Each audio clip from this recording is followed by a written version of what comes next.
Hello बच्चों, मैं शशि चंद्रा आप सभी का अपने YouTube channel study with Chandra में स्वागत करती हूँ।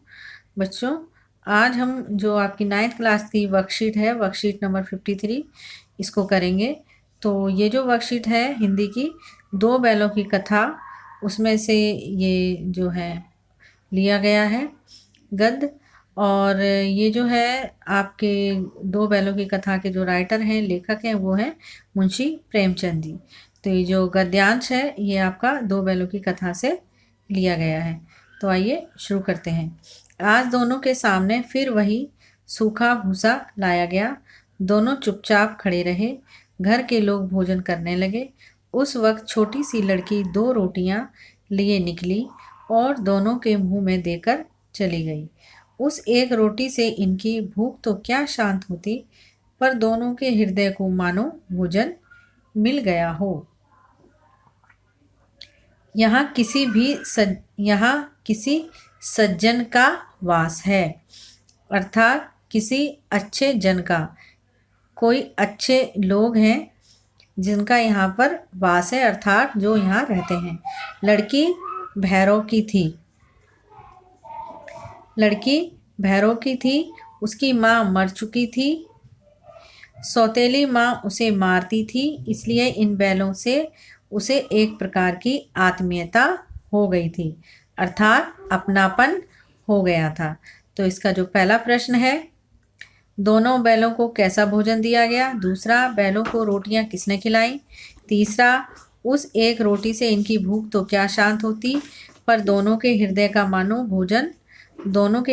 मानो भोजन मिल गया। इस वाक्य का आशय स्पष्ट कीजिए। प्रश्न 4 है, छोटी लड़की के पिता का नाम क्या था। प्रश्न 5 है, लड़की को बैलों से आत्मीयता क्यों थी। तो बच्चों, इन प्रश्नों के उत्तर जो हैं वो देखिए। पहला है, दोनों बैलों को कैसा भोजन दिया गया।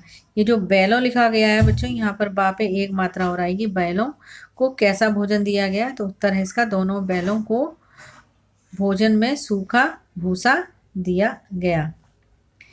प्रश्न दूसरा, बैलों को रोटियां किसने खिलाई। उत्तर, बैलों को रोटियां छोटी सी लड़की ने खिलाई। जो बैलों हैं बच्चों, वो ऐसे लिखा जाएगा। यहाँ पर थोड़ी मिस्टेक है, वो आप सही कर लेना अपने आप ही बैलों में। अगला प्रश्न है, उस एक रोटी से इनकी भूख तो क्या शांत होती, पर दोनों के हृदय को मानो भोजन मिल गया हो। इस वाक्य का आशय स्पष्ट कीजिए, अर्थात इस वाक्य का मतलब जो है वो बताइए। उत्तर है इसका, इस वाक्य का आशय निम्नलिखित है। गया के घर में हीरा मोती पर अत्याचार होता था। हीरा और मोती कौन थे। दो बैल थे, जो किसके थे, झूरी के थे। और गया उनको अपने घर ले आया था, और गया उन पर क्या करता था, अत्याचार करता था हीरा और मोती पर।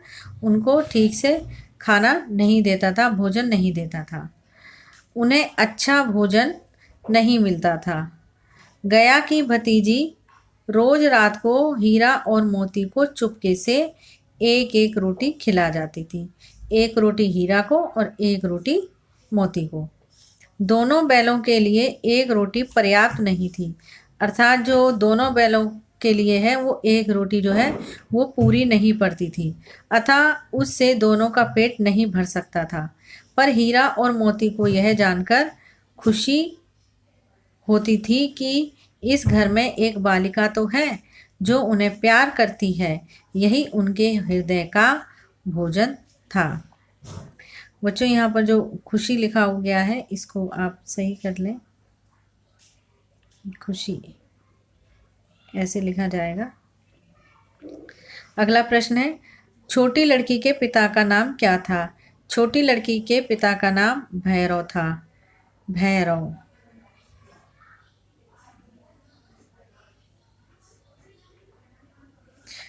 था। लड़की को बैलों से आत्मीयता क्यों थी। लड़की की माँ मर चुकी थी। सौतेली माँ उस पर अत्याचार करती थी।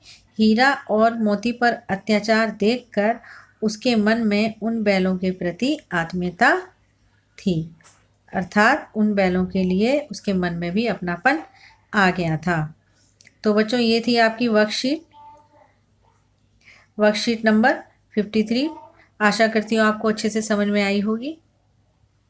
आप मेरे चैनल को सब्सक्राइब करें और वीडियो को लाइक करें और शेयर करें।